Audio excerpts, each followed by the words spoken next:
Today, we're taking the most basic thrift store items and turning them into timeless, designer-looking pieces.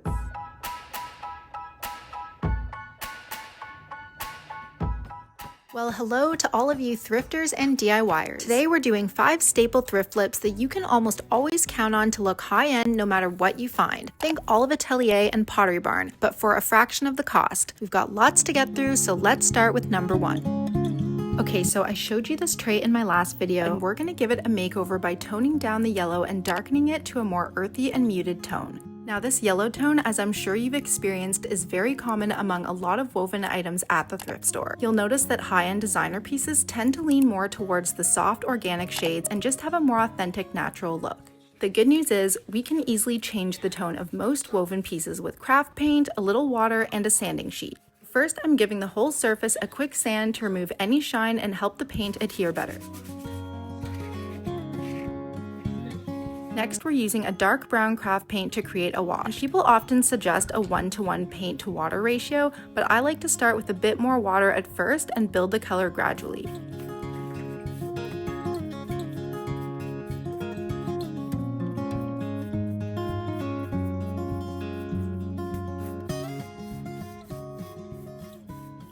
So after the first coat, there was a slight improvement, but everything was still feeling very warm and yellow. Now this is super common, but not a big deal because we can just add some gray.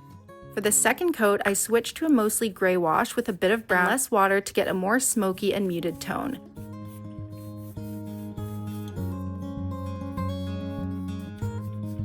Now this coat did start off pretty gray at first, but blotting with a damp paper towel toned down the harshness, and since it's water-based, it's very forgiving. Now we're starting to see more of that smokiness coming through, which means we're on the right track. I repeated this process once more using the same mix, and once everything was dry, it was time for the final step.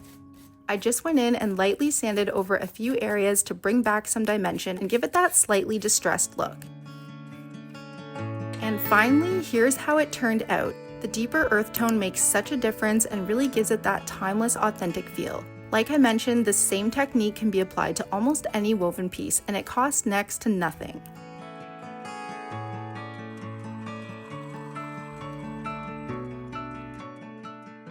Next up, we're turning this basic thrifted vase into something that looks like it could be from Olive Atelier or part of a curated vintage collection. Now, I've always been obsessed with these vintage vases. I even made my first video about them. And I think what makes them so popular is how simple and timeless they are. They really rely more on shape, tone, and texture rather than trends, which is what gives them that high-end collected feel. And that's also what makes thrifted vases perfect for this kind of DIY. I just gave the top part a quick sand, and I'm starting by adding some jute rope to create a ring detail around the vase. And I'm just following the existing line here, but tracing around a bowl also works. Next, I'm applying 1 coat of primer, and this doesn't need to be perfect. It's really just a base for the texture we're about to add. Now this is where it starts to get fun. I'm using the baking soda method to create texture, and this was actually my first time properly testing it out. I typically use things like spackle, texture spray, even dirt, but I found the baking soda worked really well for softening that lower pattern and giving it a more natural aged look. It also let me play around with a few subtle details like carving in some lines. Once that dried, I noticed the rope was still looking a little fuzzy, so I probably could have gone heavier here. Instead, I'm moving on to the thicker spackle layer. This time I'm focusing on building it up around the rope to give it more of that worn-in look, and then just adding a few patches all over the vase. This part is totally customizable depending on how textured you want it.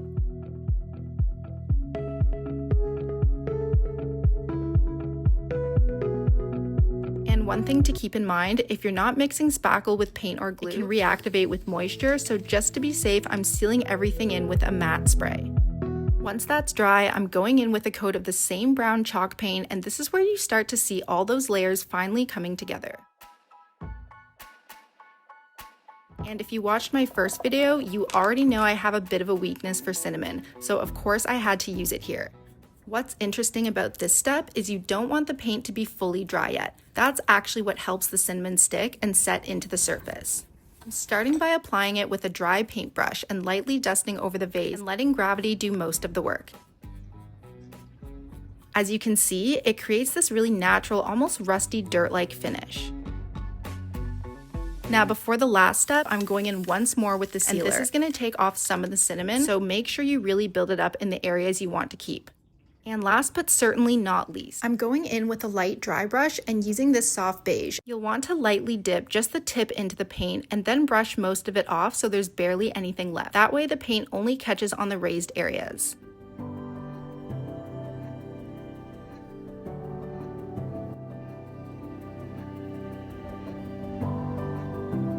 What started as a basic $3.50 vase now has so much more aged character and feels far more high-end. While it may not be an Olive Atelier piece, it still brings that same warm, collected feel into my home, especially when styled with some of my other vase flips.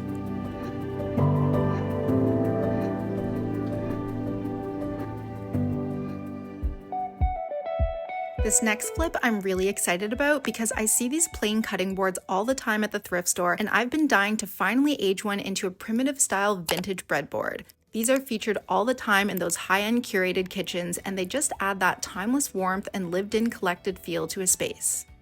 Now you're going to want to really give your board a good sanding to remove any polish or staining. If you have access to a sanding machine, that'll probably make the step go a lot quicker than it did for me. Once everything is fully sanded down, now it's time to go to town.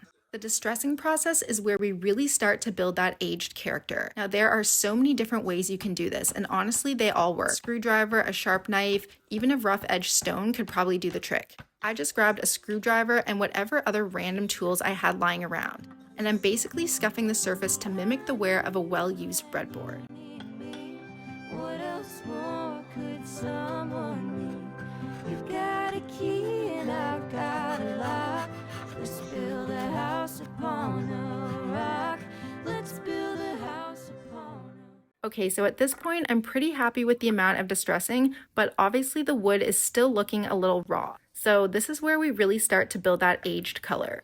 And if you picked up on my wicker tray earlier, we're also not using any wood stain for this. I actually did this one right after and was able to use the leftover wash as my base layer. Now, if I were to do this first layer again, I will say I'd probably go a bit darker because while this wash did a great job of highlighting the scuffs, it didn't really affect the rest of the surface. Either way, it's not a big deal because from here, it's really just about building up those layers with darker washes. This time I used a black paint with a small amount of brown mixed in, and that ended up working really well. Now you'll notice that a lot of those primitive boards are slightly lighter in the center, so I'm just blotting around the edges to try and mimic that same look. And don't worry, this is just the ugly phase. We're going to blend everything out in the next step. Just a quick note too, if you did want to use something like this for food, you'd need to use a food safe finish instead. So to start blending, it's really simple. I'm going in with a basic brown wash and blotting over the contrast areas and then lightly filling in the center. From here, as I mentioned, we're just building on those layers. The general idea is to keep the edges slightly darker and use a damp paper towel to soften and blend everything together. I went over the outer edges a couple more times with each wash and then added one more layer of each to the middle.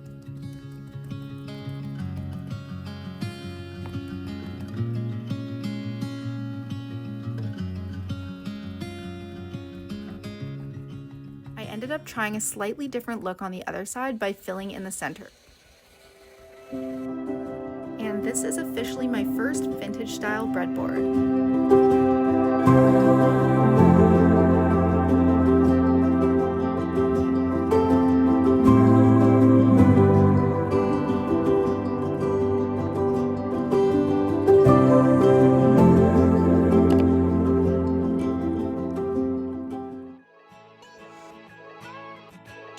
This next flip is a little different.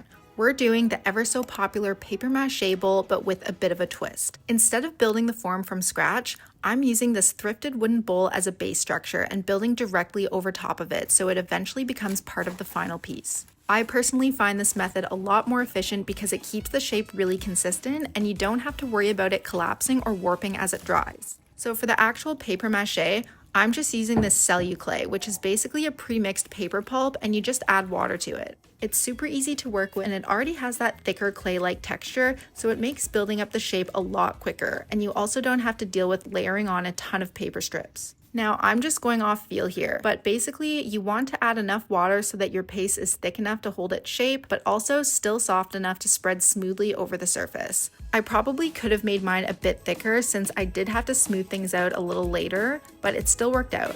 I'm also leaving the bottom for last since I'll be flipping it over to do the inside shortly. Now for the rim detail, there's a couple ways you could do this. You could build it up directly with the paste, which is probably the more common method, but I found that using a jute string actually worked really well since it gave me a clean line to follow and build around.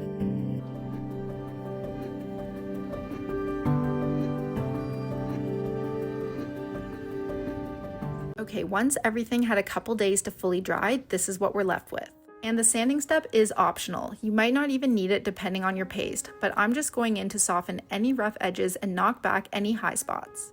Okay, now we're on to the final steps. So since we're working with paper mache, I'd recommend mixing in either some Mod Podge or glue with your base color. I used about 2/3 Mod Podge and 1/3 paint, and then applied it over the entire surface using a sponge. And I'm also just varying the pressure in some areas to create a bit more of that texture and dimension.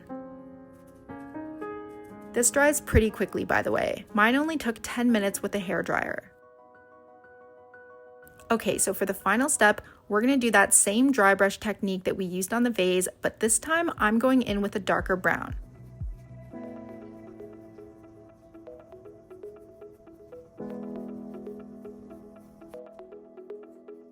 I also went back in with a damp paper towel to lightly smudge and soften some areas. And this is the final result. I feel like this paper mache style always ends up looking so collected and high-end, but still effortless. It's just one of those pieces that looks way more expensive than it actually is, and I love that I was finally able to use my bowl as a base for this.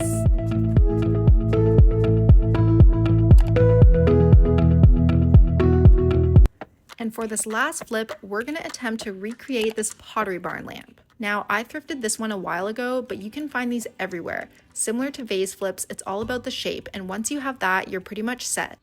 So I've gone ahead and done the sanding and priming, and now we're going in with the spackle, and I'm applying it pretty heavy. We really want a nice thick layer so we can carve in those rib details in the next step. I'd also recommend using a flat edge tool like a scraper or a knife to just smooth everything out. This is just gonna make the surface a lot easier to work with when we start carving out those rib lines. And so for the cutoff point, I kind of just eyeballed it here, but looking back, I don't know why I didn't just use the jute string because that definitely would have made things easier. Okay, now it's time to start the carving, and there are a few different ways that you can do this. I used part of a hair clip, which helped me cover more surface area, but you could also use something like a fork or a wide tooth comb, depending on what you have on hand.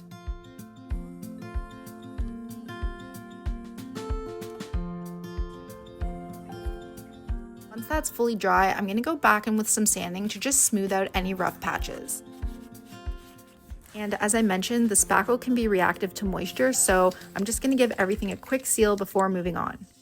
Okay, so for our base layer, we're gonna go in with this beige spray paint. This is gonna help create that soft two-tone dimension once we go in with the main color on top. And I'm using a dark charcoal gray for this. I'm spraying a bit further back and building it up in light layers so that the rib detail still comes through with the beige. Okay, so things are coming along, but I wanted to get more of that chalky effect, so baking flour is actually a great hack for this. I'm applying it in the same way I did with the cinnamon and then lightly dusting off the excess before sealing it in.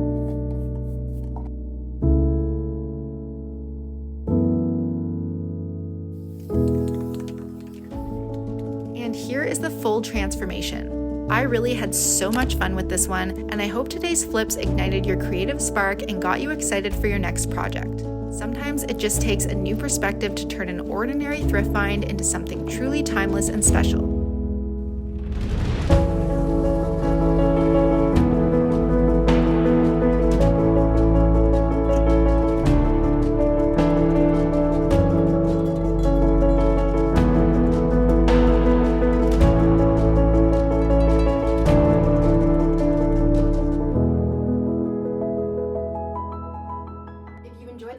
Let me know in the comments, and don't forget to subscribe for more upcoming thrift flips. Thank you so much for watching, and until next time, happy thrifting.